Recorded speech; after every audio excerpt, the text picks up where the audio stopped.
alunos do Sinapse, eu sou a professora de História, Isaura Mendes, e eu vou estar aqui com vocês durante essa jornada da tão sonhada aprovação com a disciplina de História. A gente vai começar os nossos estudos com a introdução aos estudos históricos.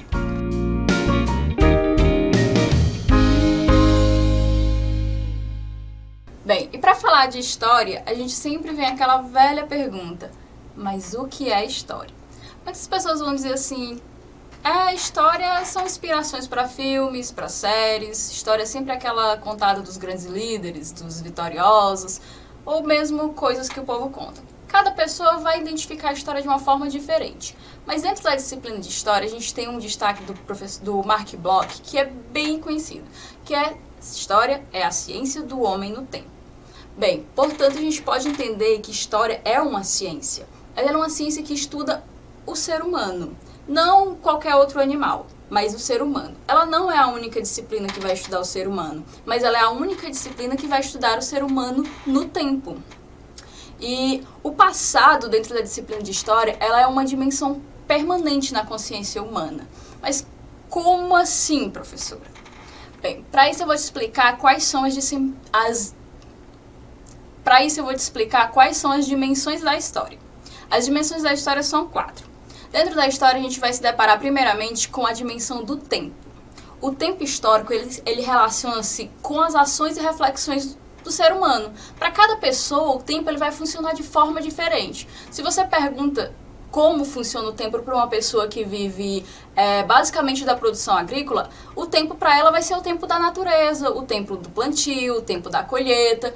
Para as pessoas que já moram nos centros urbanos, o tempo é aquele do relógio, hora de ir trabalhar, hora de ir para casa, ou mesmo o tempo da conectividade, que a gente está sempre conectado, não só relacionado àquele horário comercial.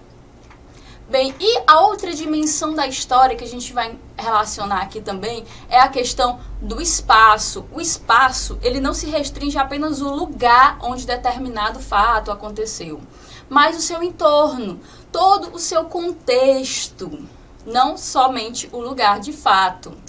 E outra questão também da dimensão histórica que a gente vai estudar aqui é as estruturas. As estruturas são as tendências que as pessoas têm em tomar determinadas decisões que não estão necessariamente ligadas às suas necessidades. Por exemplo, como eu posso te explicar?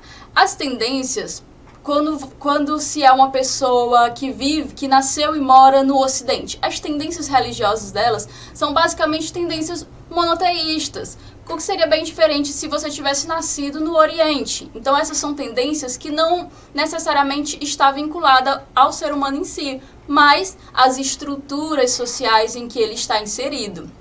E a outra dimensão histórica são os sujeitos. O sujeito pode ser eu, você, nós, pode ser apenas um indivíduo ou mesmo um coletivo. Então essas são as dimensões que a gente vai se deparar durante todos os nossos estudos de história.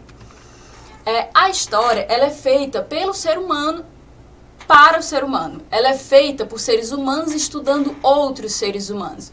Então ela jamais vai ser exata. Ela não tem como ser uma ciência exata. Então, por isso, os historiadores eles precisam tanto de outras disciplinas para auxiliar ele aí nesse estudo da história. Porque imagina só, se você conta uma história para uma pessoa hoje, essa pessoa conta para outra pessoa, e aí vai aquele efeito lá do telefone sem fio. E quando essa história volta para você, ela está totalmente diferente. Porque cada um vai expressar de forma diferente aquilo que entendeu. Se isso acontece nesse momento da contemporaneidade, da história se modificar, agora imagine você estudar uma história que aconteceu há bilhões de anos, em que você não tem mais aquele telefone.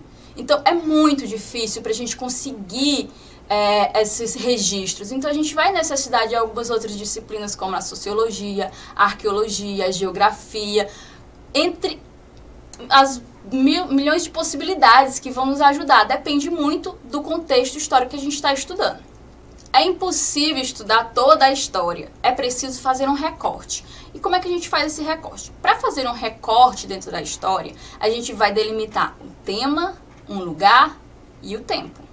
Então, assim a gente vai poder trabalhar melhor, porque se a gente tivesse que trabalhar com toda a Idade Antiga de uma vez só, a gente precisaria de todo o tempo que durou a Idade Antiga para conseguir contar essa história. Então, a gente tem que fazer um recorte. Mas, professora, Como é que eu vou saber se realmente isso que você está me dizendo é verdade? Se aconteceu mesmo? Bem, primeiro que na história a gente não trabalha com verdades absolutas. Assim como todas as ciências, a gente está sempre estudando, melhorando nossos estudos e sempre se atualizando. Para fazer esse trabalho, o historiador ele tem que analisar os vestígios. A gente não tira as coisas assim do nada. A gente tem que analisar os vestígios. Mas o que são vestígios? Os vestígios eles são denominados ou como vestígios ou como fontes. Essas fontes, elas podem ser escritas. Um exemplo de fonte escrita pode ser um livro, um jornal, uma revista. Isso são fontes escritas. Outra fonte são as fontes audiovisuais, que podem ser documentários, filmes, séries, tudo aquilo que você relaciona ao visual e o auditivo. Outras fontes também que a gente utiliza é as fontes arqueológicas, que são artefatos coletados e escavados. Também tem outros vestígios relacionados às obras de artes, como pinturas, esculturas, e também a história oral. A história oral nada mais é do que lendas, contos, testemunhos. Dentre todos esses vestígios, nenhum é mais importante que o outro. Não existe uma hierarquia dentro da história para dizer qual é mais importante. Isso vai depender muito do que você vai estar estudando. Se você está estudando a arte no Renascimento, obviamente você vai se utilizar mais de obras de artes e não de história oral, porque, enfim, o Renascimento aconteceu há tanto tempo que a gente não tem registros de pessoas vivas até hoje para poder fazer essa história oral. Então, basicamente, é isso.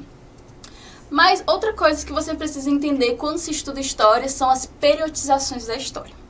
Dentro da história, a gente vai estudar a questão do tempo. Se tem uma coisa que o ser humano desde sempre passou a perceber, é que ele não dura para sempre. E para não ficar com aquela ansiedade, sabendo que você não vai durar para sempre, eles começaram a perceber que se eu não posso modificar o tempo, pelo menos eu posso registrá-lo, datá-los, O ser humano começou a dividir o tempo, a perceber alguns padrões que iriam acontecendo. Por exemplo, o sol nasce todo dia, o sol se põe, o sol vai nascer de novo. E com esses padrões, percebendo que um tempo está frio, outro tempo vai ficar mais ensolarado e etc., o ser humano passou a dividir esse tempo. E dividindo esse tempo, ele começou a colocar horas dentro de dias e dias dentro de semanas e semanas dentro de meses. E aí inventando os primeiros calendários. Os calendários, eles podem ser solar ou lunar, como o calendário islâmico, ou cristão gregoriano, que é o que a gente utiliza. Por que que nosso calendário recebe esse nome? Porque nós começamos a passar o tempo a partir do nascimento de Cristo. E gregoriano porque foi o último papa que modificou esse calendário e recebeu esse nome. Outra forma que o ser humano encontrou de registrar o tempo foi através do relógio. Os egípcios, eles foram os povos mais antigos a utilizar o relógio de sol e sombra, que é isso que vocês encontram aqui no slide. Mas não só os egípcios registravam através do relógio. Cada povo foi adquirindo uma forma diferente de registrar essas horas, como através da ampulheta, que utilizava areia, ou a clepsidra, que utilizava água. Então a gente vai encontrar, cada povo ele vai se adaptar de uma forma diferente para dividir o tempo. Uma ideia que a gente tem que ter em mente é que o tempo, na história, a gente utiliza uns macetes para poder dividir o tempo de uma forma mais precisa. Por exemplo, a gente sabe que uma década é a cada 10 anos. Então é importante você saber também a questão dos séculos. Cada 100 anos é um século. Então, todos os séculos, quando a gente for falar na história, a gente vai utilizar os algarismos romanos. E para você ter um macetinho para identificar que ano de qual século ele pertence, sempre que ele terminar com 2 zeros, você fechou o século. Então, um modo fácil para saber a que século pertence determinado ano é só você somar o número 1 às centenas do anos. Por exemplo, se nós estamos em 2021, o número de centena é 20. Aí você soma mais 1 porque ela não terminou com 2 zeros. Então, 2021 mais 1, século 21. O ano 2000 terminou com 2 zeros, então você não vai somar. Você vai pegar só as centenas, 20 mais 0, século 20. Facinho, né?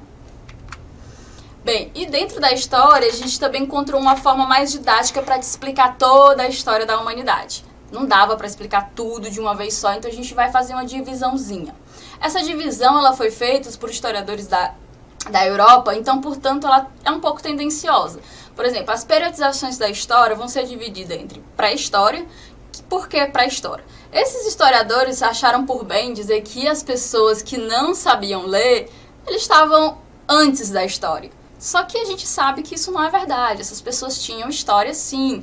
Só que a gente ainda utiliza esse termo porque ele se popularizou, mas é importante ter esse entendimento. São seres com história sim, mas a gente vai chamar aqui de pré-história. E essa pré-história ela vai estar aí entre os maiores tempos a estudar, porque eles são de 4 milhões de anos até 400 mil anos antes de Cristo. Então, é desde o surgimento do homem até a difusão da escrita, até quando a gente começou a registrar a escrita. Depois que a gente começou a registrar a escrita, a gente vai denominar a próxima época de Idade Antiga. A Idade Antiga ela vai de 4 mil anos antes de Cristo até 476 depois de Cristo, que é quando começa a difusão da escrita e vai até a queda do Império Romano. Por quê que foi dividida até a queda do Romano? A gente não sabe quais foram os critérios, mas que a Idade Antiga abrange esse recorte, é isso que a gente precisa saber.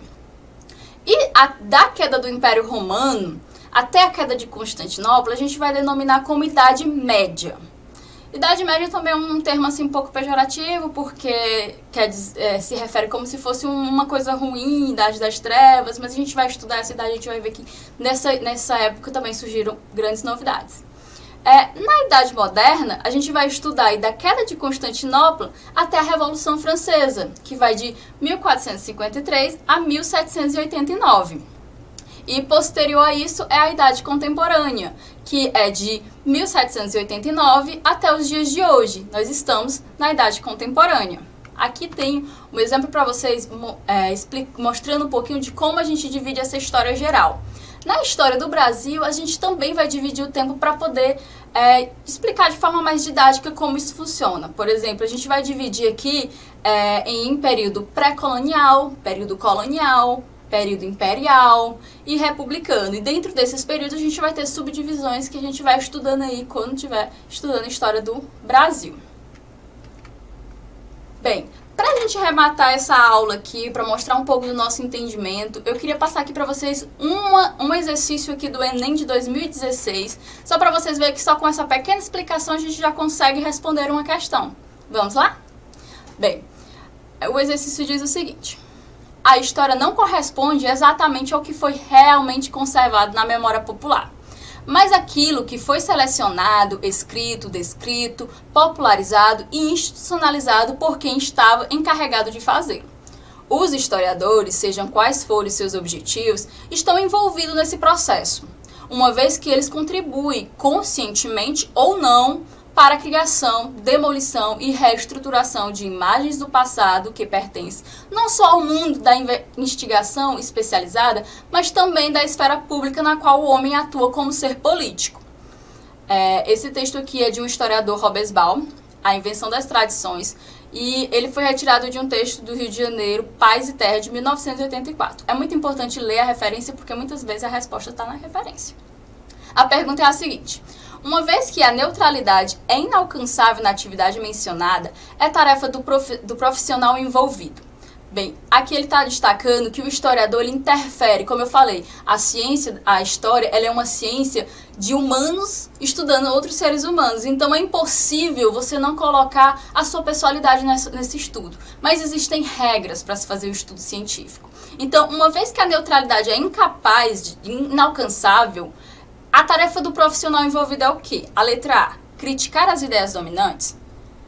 Não necessariamente. Você pode criticar as ideias dominantes quando está fazendo o seu trabalho, mas esse não é o seu trabalho criticar. Não é o trabalho do historiador criticar as ideias dominantes.